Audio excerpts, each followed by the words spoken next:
여러분 안녕하세요. 최신 세계 경제 뉴스를 발췌 소개하고 제 의견을 곁들이는 세계경제는 지금 Current Issues of Global Economy 편집자 정견만입니다.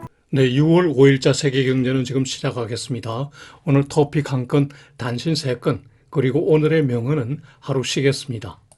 오늘의 토픽은 5월 중에 미국 고용이 예상보다 많은 39만 명 증가했다는 소식입니다. 네, 오늘도 단신 3건을 올렸습니다. 첫 번째 단신은 세계 코로나 바이러스 관련 현황입니다. 두 번째 단신은 중국이 우주 정거장 건설을 위한 세 번째 유인 우주선을 오늘 발사하여 성공하였다는 소식입니다.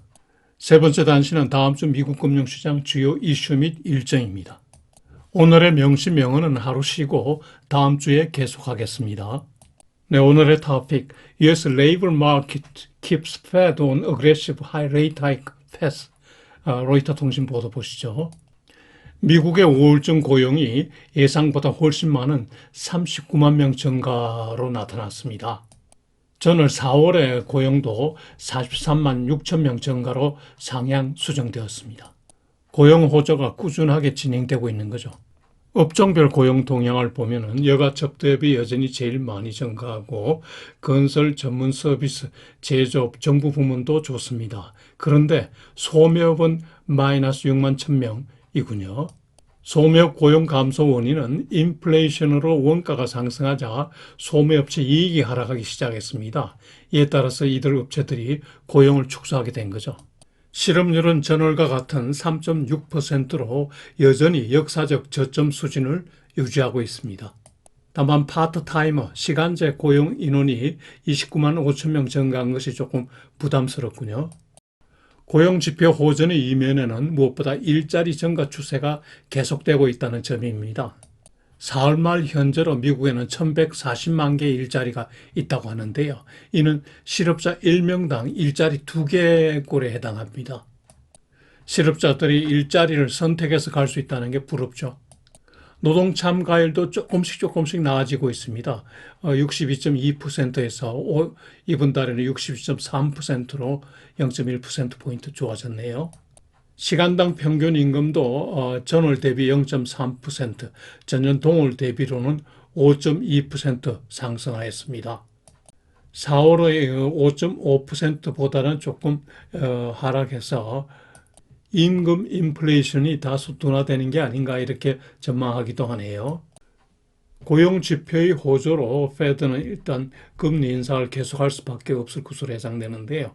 지난 3월부터 5월까지 75bp 이미 올렸는데 6월 15일 날 50bp, 7월 27일 날 또 50bp 올릴 것으로 예상되고 있습니다. 고용 지표가 호조로 나오자 금융시장에서는 연준의 금융 긴축 우려가 확대되었습니다. 이에 따라 주가는 하락하고 채권 가격은 올랐습니다. 미국 달러화 환율도 올랐고요. 여기서 미국 경제와 관련해서 제 생각을 말씀드려 보겠습니다. 미국 경제가 침체에 빠질지 여부에 관해서 전문가들 사이에 크게 의견이 갈리고 있는데요. 먼저 머지않아 불가피하게 리세션에 빠질 것으로 주장하는 사람들인데요. 특히 금융시장의 전문가들 그리고 기업체 경영진들이 이와 같은 생각을 많이 갖고 있는데 내년에 70% 이상 리세션 가능하다고 지금 보고는 거죠. 이 주장의 근거는 높은 인플레이션, 우크라이나 전쟁, 페드의 금리 인상, 그리고 세계 경제 침체를 들게 됩니다. 이들로 인해서 소비와 투자가 위축되고 무역 수지도 악화될 전망이기 때문입니다. y equal to c 플러스 i 플러스 g 플러스 x 마이너스 m에서 c와 i 그리고 x 마이너스 m도 좋지 않다는 거죠. 이에 반해서 경기 하강, 슬로우다운 위험은 크지만은 리세션은 오지 않을 것이라는 주장인데요. 이들의 주장 근거는 첫째, 계속되는 고용시장의 호조를 많이 듭니다. 그리고 가계 부문의 저축이 지금 4조가 넘어간다는 겁니다. 기업들의 재무 구조도 괜찮은 편이고요. 그리고 그동안 문제가 되었던 팬데믹이 완화되고 있고 미국 물가도 지난달에 정점을 찍고서 이제 점차 안정 가능하다는 게 또 근거입니다. 이때는 페드가 유연하게 정책 대응을 할 수 있다는 겁니다. 그리고 성급하지만은 우크라이나 전쟁도 종식이 기대할 수 있다는 거죠. 제 개인적으로는 내년 초에 리세션을 올 것으로 봅니다. 이유는 위와 같은 주장 근거 외에 우선 인플레이션에 대한 페드의 늑장 대응으로 정책 유연성을 이미 상실했다는 점이고요. 그리고 현재 고용시장 호조 그리고 가계 부문의 높은 저축은 경기 침체와 더불어 급격히 악화될 소지가 있죠. 그리고 무엇보다 세계 경제 악화가 지금 가시화되고 있습니다. 여러분은 어떻게 생각하는지 궁금하군요. 네, 토요일 새벽 현재 코로나 바이러스 관련 현황 보시죠. 세계 확진자 누계는 5억 2,881만 6천 명으로 전주 대비 0.6% 증가했습니다. 사망자 누계는 629만 4,969명으로 전주 대비 0.1% 증가에 그쳤습니다. 확진자 증가율이나 사망자 증가율이 뚜렷하게 낮아지고 있는 추세에 있습니다.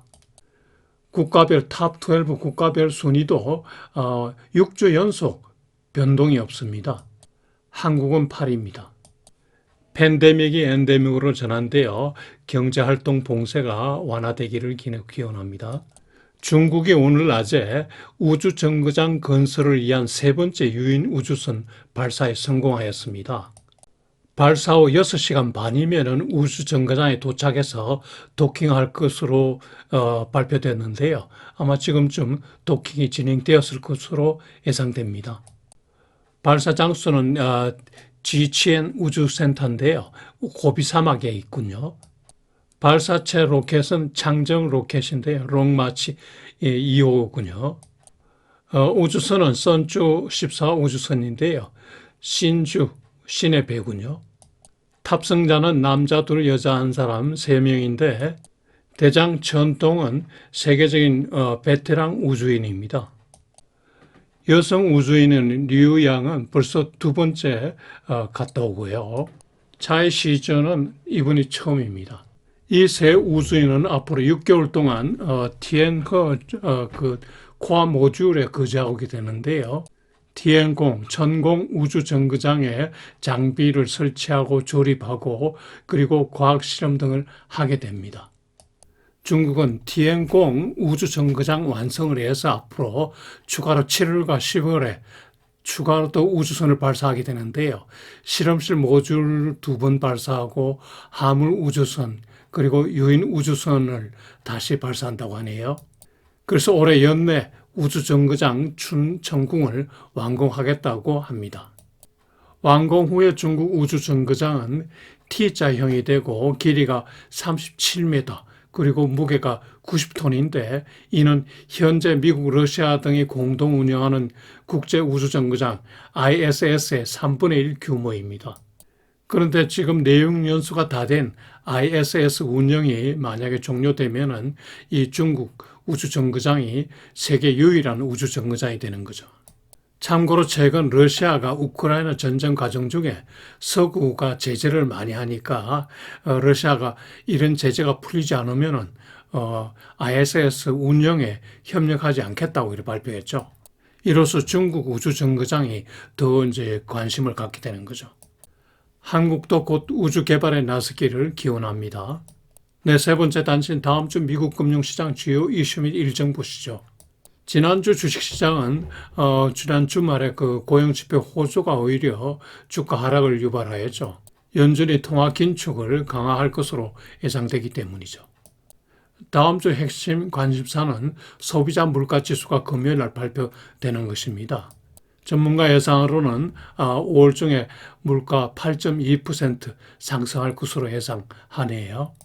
지난 3월에 8.5% 그리고 지난 4월에 8.3%에 비해서 각각 조금 더 물가 상승 추세가 둔화되는 조짐을 보이고 있죠. 투자자들이 좀 안도할 수 있는 룸이 생기겠죠. 전문가들은 CPI가 예상대로 좀 낮게 놓으면은 베어 마켓 하에서 반등, 베어 마켓 랠리가 가능하다고 예상하네요. 정말 그럴지 좀 두고 봐야겠습니다. 아래 왼쪽 그래프는 S&P 500 연초부터 지금까지 추이고요. 오른쪽 아래는 10년물 국채 수익률 추이입니다. 요일별 일정은 표를 참고해 주시기 바랍니다. 네, 여러분 다음 한 주도 즐겁고 보람차게 지내시기 바라며 특히 내일 6월 6일은 현충일입니다. 나라에 목숨 바친 순국 선열을 추모하고 숭고한 뜻을 기렸으면 합니다.